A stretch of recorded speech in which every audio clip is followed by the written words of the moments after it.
Saya sih sebenarnya lagi nyari seseorang untuk nanya mengenai kemarin, masih ingat gak sih di obrolan malam kayak kita ngobrol sama beberapa menteri untuk cerita di balik kesuksesan KTT G20.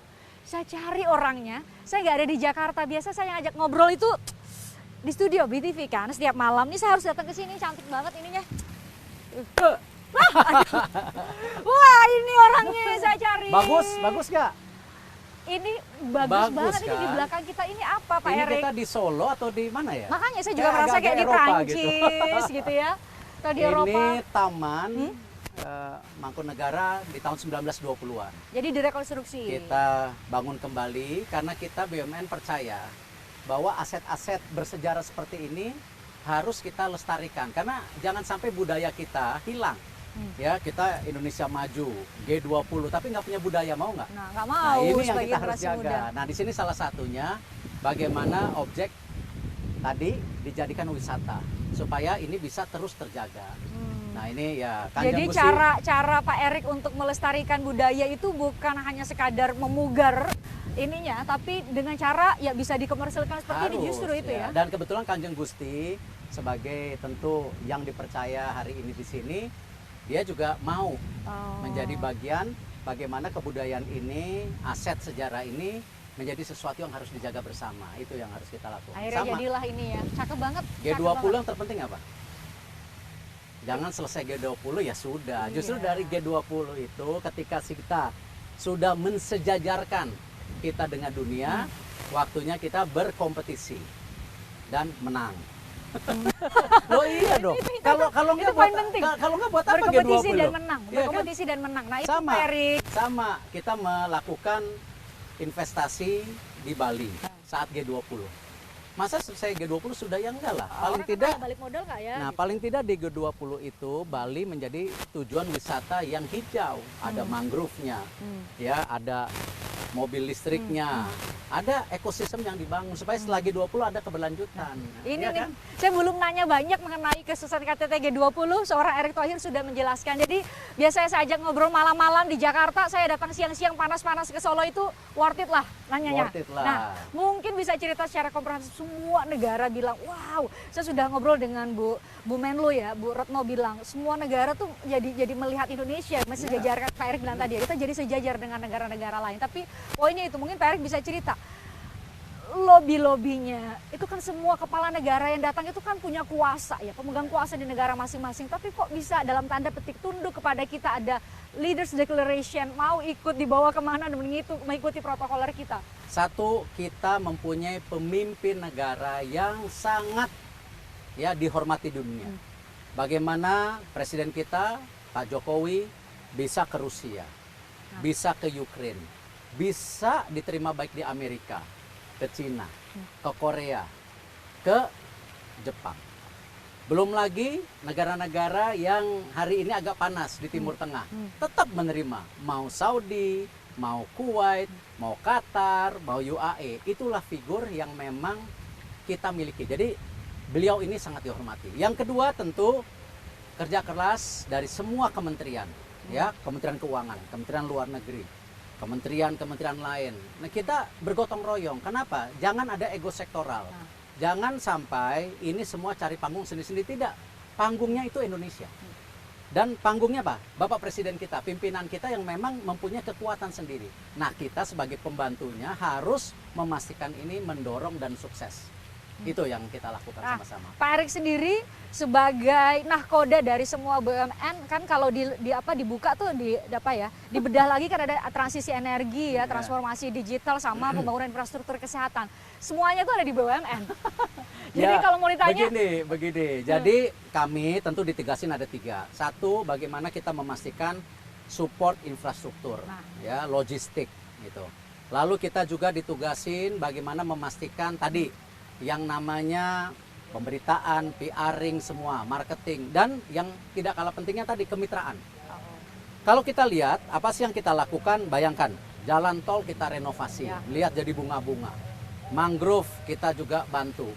Lalu kita lihat airport kita, yang tadinya sekedar airport sekarang kita jadi airport agak ada tempat seni. Lihat dong, betul. itu indah loh. Semua kepala negara lewat pasti lihat Ngelihat ini seni gitu airport kita. Lalu kita juga yang tidak kalah pentingnya PLN, jangan sampai mati lampu dan harus jadi green energy, ya kan?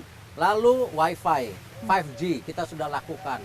Belum lagi yang lain-lainnya yang tidak bisa saya sebutkan. Itu bagiannya. Terus untuk daripada pemberitaan ini kita kan dijadikan yang namanya TV Pool kemarin. Itu dari Telkom, ada C Today ya. Itu mereka membantu, bukan mereka menguasai, membantu. Supaya apa? Kembali akses yang bisa diberikan semua media ini menjadi bagian dari kita. Jadi kami bisa amplifikasi semua ya, media. Ya, dan memang gini loh, Pak Presiden ini standarnya tinggi, ya. Ini standar tinggi. Nah, ini semua Kayak menteri contoh, cerita begitu tuh. Contoh 17 Agustus itu kan dirubah sama beliau. Akhirnya kita di Kementerian BUMN diminta melalui Telkom, melalui Sutidi menaikkan bagaimana sekarang bisa melihat pesawat terbang, video-video yang langsung live itu ya kita memang kan itu perlu backup dari infrastruktur fiber optik apa. Nah, ini kita dorong. Jadi sama, bagaimana kita melakukan tadi pemberitaan ataupun liputan menjadi sesuatu yang wah.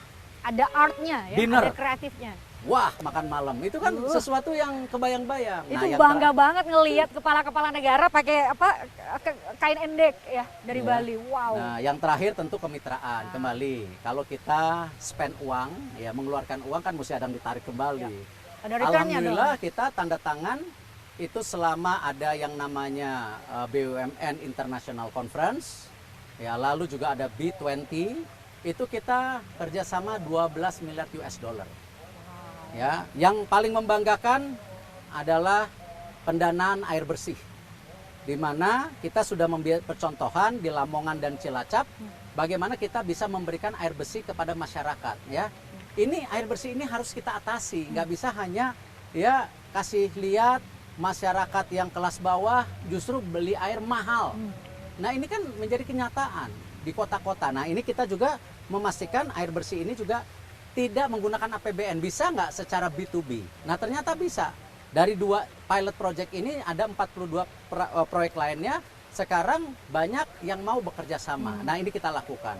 Terlepas yang lain-lain yang tidak kalah penting. Bagaimana energi terbarukan, bagaimana pariwisata dan ekonomi kreatifnya, bagaimana juga dengan logistik, keamanan, kesehatan, dan pangan. Kita lakukan konsolidasi ini. Jadi nilainya luar biasa. Jadi kalau kita invest gitu, ini balik modalnya berlebihan. Wah, ya jauh. Nah, ini apakah ini yang menjadi kelebihan seorang Erick Thohir? Jadi menteri sih, ngurusin pengabdian dan pelayanan publik sih, tapi mindsetnya tetap harus profit, harus ada returnnya, dan itu harus marginnya tinggi. Ya dan kembali kan saya Kementerian BUMN ditugaskan, ya kan bagaimana menyehatkan BUMN, bagaimana membuktikan BUMN tidak banyak hutang. Kita bisa lihat profit kita dari 13 triliun 2021 menjadi 124,5 triliun. Kemarin belum tutup buku 2022 kuartal 3 155 triliun. Artinya apa? Ini tanggung jawab dan kontribusi kita kepada negara kan jelas. 3 tahun terakhir selama Covid itu 1.198 triliun. Ya, itu pajak bagi hasil dividen. 3 tahun sebelumnya lebih rendah 68. Jadi kita lakukan itu. Tapi kita tidak berpuas diri karena itu juga. Kalau kita sudah sehat, kita harus mendorong yang namanya program ekonomi kerakyatan. Jangan sampai kita terjebak seakan-akan kita ini membangun yang kaya-kaya saja, oligarki. Enggak, kita basicnya ekonomi kerakyatan. 65,4 juta itu UMKM, itu harus kita lindungi. Nah, di mana BUMN memastikan pembiayaan? KUR itu BUMN sampai 92,4% dari 328 triliun. Ini angka yang luar biasa. Bagaimana BUMN memastikan tadi ibu-ibu di desa-desa mendapat juga pendanaan ultra mikro 1-4 juta. Ini kita dorong dan ini pembukaan lapangan pekerjaan. Jadi kemarin yang kita paparkan di banyak pihak, BUMN membuka lapangan pekerjaan bukan hanya karena proyek bangun smelter 30.000 yang tetapi justru bagaimana kita membuka lapangan pekerjaan yang secara berkelanjutan.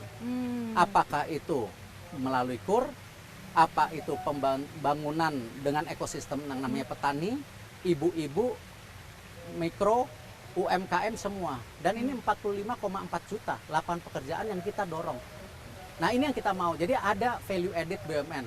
Harus sehat, harus kaya supaya bisa memberi, mendorong program pemerintah itu harus ya. Ini yang harus kita lakukan itu. Nah, ini yang mungkin menjadi hal yang berbeda. Tadi Pak Erik bilang kan bahwa yang paling penting adalah bukan karena KTT-nya usai, tapi BUMN itu tadi di bagian sebelum KTT G20 diselenggarakan harus support 100%. Ya. Tapi setelah KTT G20 harus juga menjamin atau memastikan bahwa ada keberlanjutan yang menguntungkan tadi narasi Pak Erik yang bisa dijaga oleh BUMN. Saya ingin tahu banyak soal itu, tapi boleh nggak, saya tertarik banget ngejalan-jalan ke sana sambil nanya, boleh ya? Yuk.